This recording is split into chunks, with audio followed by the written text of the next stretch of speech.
So what the motivations were with this election, especially when it comes to the Latino community, at least, one of the things that we heard overwhelmingly and we continue to hear is not just the fear, but the worry of the impacts that the economy has had since the pandemic. And while our state in Rhode Island, unemployment rates have been at an all-time low, it doesn't really match with the cost of living.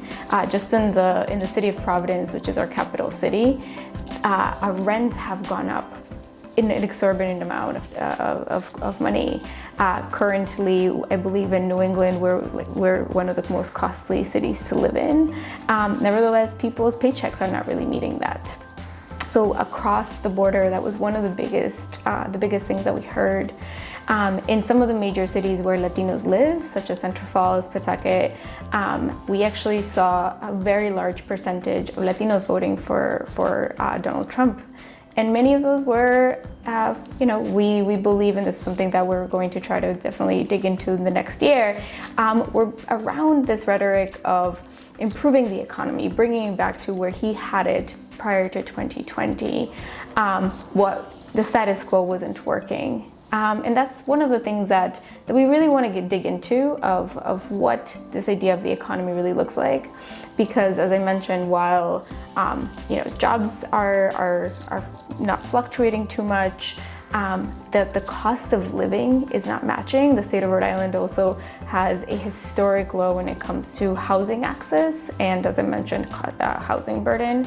So this is something that we've been seeing across yes, if I vote for this person, the economy may improve and he may deport some people, but it's also always a but. And I know this, I've had conversations with family members and colleagues that have said, my family voted for him, even though they at one point or another were undocumented. And I think the reasoning is, again, the economy, some of the other issues that we've heard, especially among, as we know, or we should know, Latinos, especially those who come from Latin America and are not first generation, they tend to be very religious. And one of the big things that the Republican Party really pushed was LGBTQ and trans rights. And to our community, it's something that messaging hit. And so I actually would say that that's something that through some of the messaging, especially in the last couple of months that the president came through, we have heard several members of our community sharing how that was part of the reasoning they voted for him. And immigration again became so like, yes, but he's not going to deport everybody. And it's a really complex issues within Latinos. I think not just today, but in the last few decades, we've seen there's, this idea of I was the right immigrant, other people aren't. And it's a really toxic and harmful rhetoric that, the outside and powerful people tell our communities, and we believe it.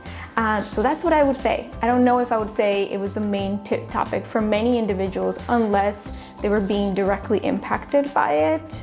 And even then, sadly, as we've seen nationally, there are people who, even when they were being impacted directly, they still chose to vote for someone who was really already threatening to do this.